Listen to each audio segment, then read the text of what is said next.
বিধানসভা নির্বাচনকে ফের আসন পুনরুদ্ধার করতে মাঠে নামল বদরুদ্দিন আজমলের এআইইউডিএফ দল। 3 সম্ভাব্য প্রার্থীর নাম ঘোষণার তালিকায় রয়েছেন প্রাক্তন জেলা পরিষদ নুরুল, আইনজীবী আফজল হোসেন ও মৌলানা তাজউদ্দিন। প্রার্থীর নাম চাওর হতেই চর্চায় রয়েছেন জেলা পরিষদ নুরুল ইসলাম লস্কর। এআইইউডিএফ এর হয়ে কিং মেকারের ভূমিকায় থাকবেন কি অভিজ্ঞ এই রাজনীতিবিদ, জোর চর্চায় গোটা আলগাপুর জুড়ে।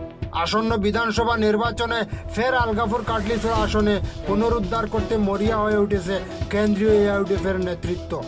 গতকাল এআইইউডিএফ এর ছাত্র শাখা ইউডিএসএফ এর কমিটি পুনর্গঠন হয়েছে। সভাপতি নির্বাচিত হয়েছেন কয়েস মজুমদার, সাধারণ সম্পাদক নির্বাচিত হয়েছেন শহীদুল আলম ও শাহ আলম। এদিকে বুধবার সংবাদ সম্মেলন করে এআইইউডিএফ এর হাইলাকান্দি জেলা কার্যকারী সভাপতি প্রাক্তন জেলা পরিষদ নুরুল ইসলাম লস্কর। তিনি সংবাদ মাধ্যমকে জানান, 2005 সালে 13টি মুসলিম সংগঠনের যৌথ প্রচেষ্টায় এআইইউডিএফ গঠন হয়েছে এবং 2007 সালে তিনি এআইইউডিএফ এর যোগদান করেন। 2008 সালে দলের হয়ে আলগাপুর মোহনপুর জেলা পরিষদ আসনে নির্বাচনে অংশগ্রহণ করলে সফলতা আসেনি। গত পঞ্চায়েত নির্বাচনে ফের আলগাপুর মোহনপুর জেলা পরিষদ আসনে নির্বাচনী প্রতিদ্বন্দ্বিতায় নেমে বিপুল ভোটে জয়লাভ করেন প্রাক্তন জেলা পরিষদ নুরুল ইসলাম লস্কর। তিনি আরও জানান, বিগত কার্যকালে আলগাপুর মোহনপুরে যথেষ্ট উন্নয়ন করেছেন। এদিকে বিগত লোকসভা নির্বাচনে হাইলাকান্দিতে এআইইউডিএফ এর দিক থেকে মুখ ফিরিয়ে নেন সাধারণ মানুষ। সেই কঠিন সময় থেকে বর্তমান পর্যন্ত তিনি দলের হয়ে নিরলস কাজ করে যাচ্ছেন, যার ফলশ্রুতিতে দল তাকে যোগ্য বিবেচনা করে আসন্ন বিধানসভায় ফের সম্ভাব্য প্রার্থীর তালিকায় নাম ঘোষণা করেছে। তাই দলের প্রতি কৃতজ্ঞতা প্রকাশ করেন প্রাক্তন জেলা পরিষদ Nurul Islam Laskar.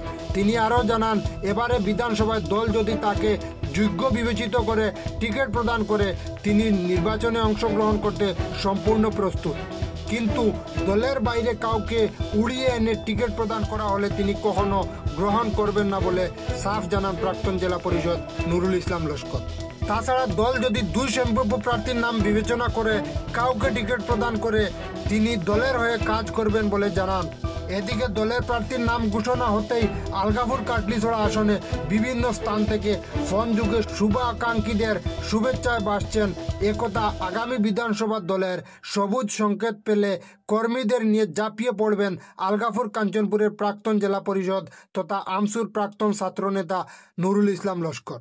Digital news desk report, HKD TV. এবং সেই সভায় আমাদের দলের general secretary administration Abul Hossain Chowdhury Algapur এবং কাটলিছড়া সম্ভাব্য 3 জন প্রার্থীর নাম ঘোষণা করেছেন। তার সঙ্গে আমি অদমের নামও নুরুল ইসলাম লস্কর নাম এসেছে। সেই জন্য আমি জেলা কমিটি কর্মকর্তাদেরকে ধন্যবাদ জ্ঞাপন করছি। আপনারা নিশ্চয় জানেন যে 13টা সংগঠন মিলে ইউডিএফ গঠন হয়েছিল এবং 2007 সালে আমি ইউডিএফ জয়েন করি।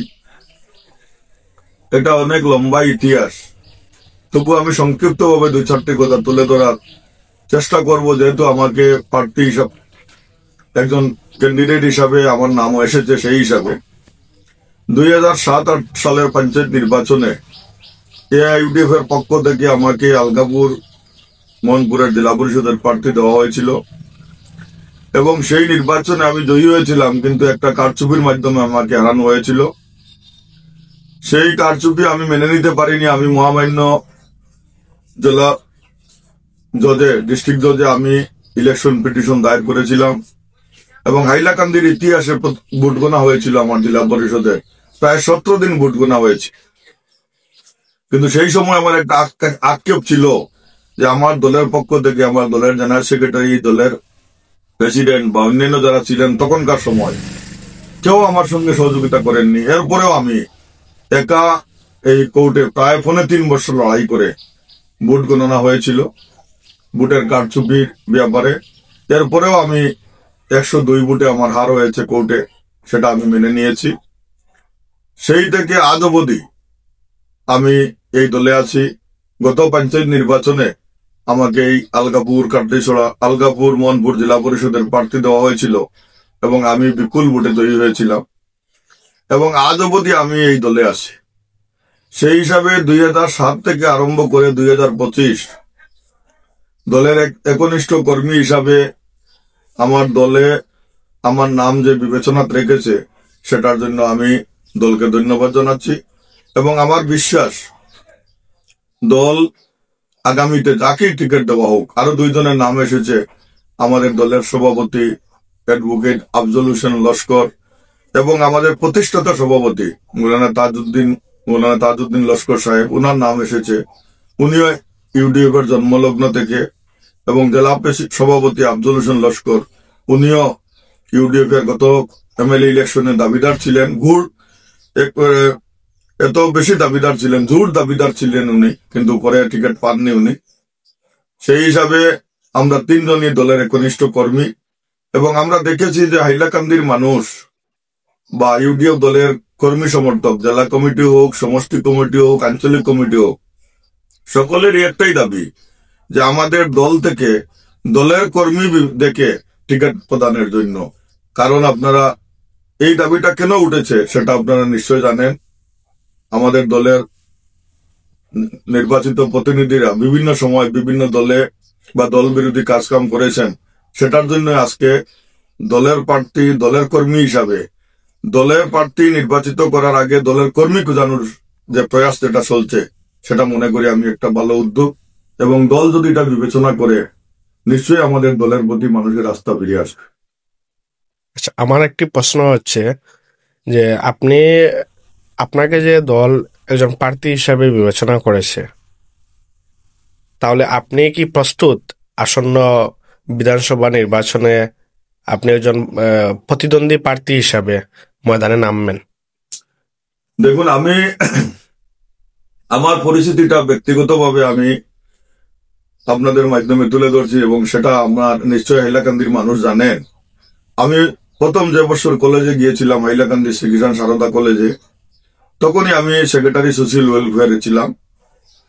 যখন আমি কলেজ থেকে বাইরে হয়ে আসি তখন কলেজের ভাইস প্রেসিডেন্ট ছিলাম, আসুর প্রেসিডেন্ট ছিলাম।